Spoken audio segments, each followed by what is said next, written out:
میں تو یہ سمجھتا ہوں کہ ان بچوں کی لاٹری لگتی ہے کہ جن کے ماں باپ کی جن کے خدمت کا موقع ملتا ہے. اشفاق بھائی کئی ماں باپ تو وہ ہیں جو خدمت کرتے کرتے ہی بچوں کی دنیا سے چلے گئے, بچوں کی تو باری نہیں آنے دی. جن بچوں کی باری آ گئی ہے نا وہ سمجھے جنت کا ٹکٹ مل گیا آپ کو, اب آپ اس میں جینا چرائیں. یہ اللہ نے اتنا بڑا آپ کو موقع دیا ہے. یعنی آپ سوچے تو صحیح کہ جن کو دیکھنا حج کا ثواب ہے, اگر ان کی ویل چیئر میں چلا رہا ہوں, اچھا اب پیسے خرچ کرتے وقت بھی بعض اوقات لوگ کہہ رہے ہوتے ہیں یار میں اپنے ماں باپ پہ خرچ کر رہا ہوں. ارے یہ ہمیں انہوں نے کس وقت پہ خرچ کیا ہے؟ ہم تو بے لباس پیدا ہوئے تھے, باپ کہتا نا یہ پیسے میرے, تو ہم بے لباس رہ جاتے. کھانا کھلایا, کپڑے پہنائے, تعلیم دلوائی, آج یہاں پہنچایا, اور اب باری آئی ہے تو بچہ یہ کہے گا یہ پیسے میرے.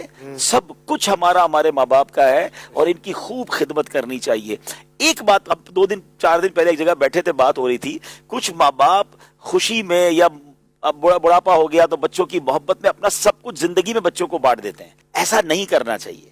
یہ مجھے نا میرے والد صاحب نے ایک بار بات سمجھائی تھی, پھر میں نے بعد میں بھی دیکھا کہ اگر زندگی میں سب کچھ بچوں کے نام کر دیا نا, اور اگر بڑھاپے میں کوئی ایسا وقت آیا کہ اب بچوں کی خدمت کی ضرورت ہے, دیکھیں یہ شریعت نے وراثت کا جو نظام رکھا ہے, حکمتیں اس میں بہت ساری ہو سکتی ہیں, مگر ایک ایسی کمال کی حکمت سمجھ آتی ہے کہ والد صاحب جب تک حیات ہیں بچے خدمت کرتے رہیں گے, کیونکہ آگے جا کے کچھ ورثہ بھی ملنا ہے.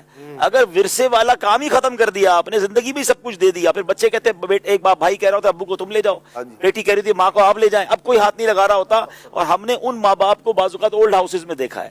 تو ٹھیک ہے آپ اپنے بچوں کو اپنی زندگی میں ضرور نوازیں, مگر کچھ اپنے پاس ضرور رکھیں جو شریعت کے حکم کے مطابق آپ کے دنیا سے جانے کے بعد تقسیم ہو. تو اس کے پیچھے ایک حکمت یہ بھی ہے کہ وہ انشاءاللہ گھر جڑا رہے گا آپ سے, آپ کی خدمت بھی ہوگی. مگر اس میں یہ وجہ بھی ہوتی ہے نا کہ ہمارے بعد جھگڑے نہ ہوں, بچے آپس میں لڑے نہیں, وہ فلاں کے ایسی لڑائیاں کی, کورٹ کچہریاں ہو گئی. وہ اسی لیے لڑائیاں ہوئی ہیں کہ آپ کے بچوں نے شریعت پر عمل نہیں کیا, ورنہ شریعت نے تو طریقہ بتایا جو مال ہے وہ ورثے کے طور پہ شریعت کے حکم کے مطابق تقسیم ہو جائے.